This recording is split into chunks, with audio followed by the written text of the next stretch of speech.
அனைவருக்கும் வணக்கம். எபிசோட் 8. சரக்கொன்றை பூக்கள் மஞ்சளாய் குலை குலையாய் பூத்து தொங்கியது. ஒரு வித்தியாசமான மனம் நிரம்பி வழிந்தது. வானத்து நிலவு நீல நிற ஆகாயத்தில் தங்க கிண்ணமாய் மிதந்து சிரித்தது. அருகிலிருந்த பாக்கு மரக்குலை காற்றில் நிறைமாத கர்ப்பிணியாய் மரத்தோடு லேசாய் கர்ச் கர்ச் என்று உரசி ஒரு புதிய சங்கீதம் பாடிக்கொண்டிருந்தது. கார்த்தி மொட்டமாடி குளிரும், உள்ள வந்து படுத்துக்கோப்பா. அம்மாவின் அன்பு குரல் கேட்டது. இல்லம்மா, குளிரல, நல்லா ஜில்லுன்னு காத்தடிக்குது, இங்கேயே படுத்துக்கிறேம்மா என்றான். சொன்னா கேளுப்பா, வர வரன்னு காத்து உடம்புக்கு ஆகாதுடா கண்ணா. இதுக்காக தானே உங்க அப்பா பெரிய வீடு வாடகைக்கு எடுத்தார். குளிரும் போது வந்துடுறேம்மா, அது வரைக்கும் படுத்துக்கிறேன் என்றான். கேட்க மாட்டியே, சொன்னா கேட்க மாட்டியே என்றவாறு 2 போர்வையுடன் வந்தாள் அம்மா. இந்தாப்பா மூடிக்கோ, செத்த நாழி படுத்திருந்துட்டு வீட்டுக்குள்ள வந்து படுத்துக்கோடா செல்லம், புரிஞ்சுதா கார்த்திக் என்றாள். சரிம்மா, வந்துடுறேன். நீங்க போய் படுத்து தூங்குங்க. அப்பா வந்தாச்சாமா? இல்லப்பா, அப்பாவுக்கு நைட் ஷிஃப்ட் ஆச்சே, இனி விடிஞ்சு 9 மணிக்குத்தான் வருவார். மனதுக்குள் ஏதோ ஒன்று வலித்தது. சீக்கிரமா நல்ல வேலை தேடிக்கணும், கை நிறைய சம்பாதிக்கணும், சொந்தமா வீடு வாங்கணும், அக்கா கல்யாணத்தை தங்கைய படிக்க வைக்கணும், அக்கா கல்யாணத்தை கிராண்டா பண்ணணும், எல்லாத்துக்கும் பணம் என்று தலைமுடியை தன் 2 கைகளாலும் அலைந்து பீத்து கொண்டிருந்தான். கார்த்திக், எங்க துளசி என்ற அப்பா செந்தில். அவன் தூங்கிட்டு இருப்பான், எழுப்பாதீங்க. மெல்ல ஓசைப்படாமல் கதவை திறந்து பார்த்தார். அப்பா, கார்த்திக் இல்ல, விக்கி மட்டும்தான் எதையோ தேடிக்கொண்டிருக்கான். விக்கி? அண்ணா எங்கடா? தெரியலப்பா. அம்மா தூங்குறான்னு சொன்னாலே. இல்லையே, அண்ணா இங்க வரவே இல்லப்பா. என்ன, அங்க போய் நுணத்துக்கிட்டு இருக்கீங்க? வந்தமா, காப்பிய குடிச்சமா, வேலைய பார்த்தமான்னு இருங்க, புள்ள தூங்கட்டும் என்றார். எங்க தூங்குறான்? இங்க கார்த்திக்கே இல்ல, விக்கி தான் எதையோ நோண்டிட்டு இருக்கான். அட பாவி மகனே, அப்ப மாடியில இருந்து எந்திரிச்சு வந்து படுத்துக்குவேமான்னு சொன்னானே, வரவே இல்லையோ? இந்தா வரட்டும், பணியிலேயே படுத்து தூங்குறானே என்று சொல்லிக்கொண்டே அம்மா ஏற முடியாமல் ஏறி மாடிக்கு போனாள். அம்மா, அண்ணன் இன்னும் தூங்குது, வெயில் கூட வந்தாச்சு என்றாள் ஆஷா. அட சும்மா இர்றி, இவ ஒருத்தி, பிள்ளைக்கு அலுப்பு, பாவம், விடிஞ்சது கூட தெரியாம தூங்குது என்று புலம்பிக் கொண்டே மொட்டை மாடிக்கு போனாள். தன்னை மறந்து தலையணையில் கவிழ்ந்து படுத்துறங்கிக் கொண்டிருந்தான்.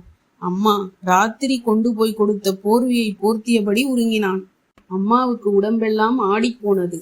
தலை கலைந்து கையும் காலையும் பரத்தி படுத்து கொண்டிருந்தான். பார்த்து முதல்ல பொண்ணு, 2வது பார்த்து ஆம்பளை பிள்ளைன்னு அவ்வளவு சந்தோஷ பூரிப்பு. இடுப்பை விட இறங்காமல் கொஞ்சி கொஞ்சி வளர்த்த என் பிள்ளை, கந்த சஷ்டி கவசம் சொல்லி கந்த சஷ்டி விரதம் இருந்து பெற்ற பிள்ளை என்று அவள் மனம் வலித்தது. அம்மாவின் மெட்டி ஒளியில் புரண்டு படுத்தான். அம்மா படிக்கட்டில் இறங்கி திரும்பினாள். மீண்டும் மெட்டி ஒளி எழுந்து கொண்டான். அம்மா, என்னம்மா என்றான் கார்த்திக். ஒண்ணுமில்லடா கண்ணா, அப்பா உன்னை ரூமுக்குள் இல்லைன்னு சொன்னார், அப்பதான் தெரிஞ்சது நீ மாடியிலேயே தூங்கிட்டன்னு. எத்தனை தடவை சொன்ன, பனி அடிக்கும், உள்ள வந்து படுத்துக்கோன்னு, கேட்டியா கார்த்திக்? பாரேன், போர்வையெல்லாம் நனைஞ்சு போய் கிடக்குதுரா. சாரிம்மா, தூங்கிட்டேன், பனி அடிக்கவே இல்லை, நல்லா குளுகுளுப்பா இருந்துச்சு. எப்ப தூங்குனேனே தெரியலமா என்று தலையை கோதிக்கொண்டே எழுந்து போர்வையை மடித்தான். அப்பா வந்தாச்சாமா? வந்துட்டார். கீழே இறங்கி வந்து பல் தேய், காப்பி கலந்து தர்றேன், நீயும் உங்க அப்பாவும் சாப்பிடுங்க என்றாள் அம்மா. அண்ணா இப்படியே தூங்குவ, கும்பகர்ணன் மாதிரி என்று விக்கி சிரித்தான். டேய் சும்மா இருறா, பிள்ளைக்கு அலுப்பு, தூங்கிட்டான். போடா விக்கி, டிஃபன் ரெடி ஆயிட்டது, சாப்பிட்டு கிளம்பு என்றாள் அம்மா. கார்த்திக் பல் தேய்த்து விட்டு வந்து அமர்ந்தான். அம்மா காஃபி கொடுத்தாள். வாங்கி குடித்தவாறே நியூஸ் பேப்பரில் மௌனமாக நியூஸ்களை படித்து கொண்டிருந்தான். கார்த்திக், என்னப்பா, எங்கேயாவது வெளியில போற வேலை இருக்கா? வீட்டுல இருப்பையா என்றார். இல்லப்பா, எங்கேயும் போகல, வீட்டுலதான் இருப்பேன் என்றான். 10 மணிக்கு வந்துடுறேன், கொஞ்சம் பேசணும் கார்த்திக். கல்லூரி நாட்களில் நடந்த சில நிகழ்வுகள் மனதுக்குள் வந்தது. அந்த முகத்தை இன்னும் நான் மறந்தாலும் மறக்க முடியவில்லை. ஆனால் தினேஷிடம் வாக்குறுதி கொடுத்து விட்டேன். போதும் போதும், இனி யாருக்கும் என்னுள் இடமில்லை, தேவையும் இல்லை என்று வெறுத்தான். பரத்வாஜ பறவை என்று இனிமையாக பாடிக்கொண்டிருந்தது.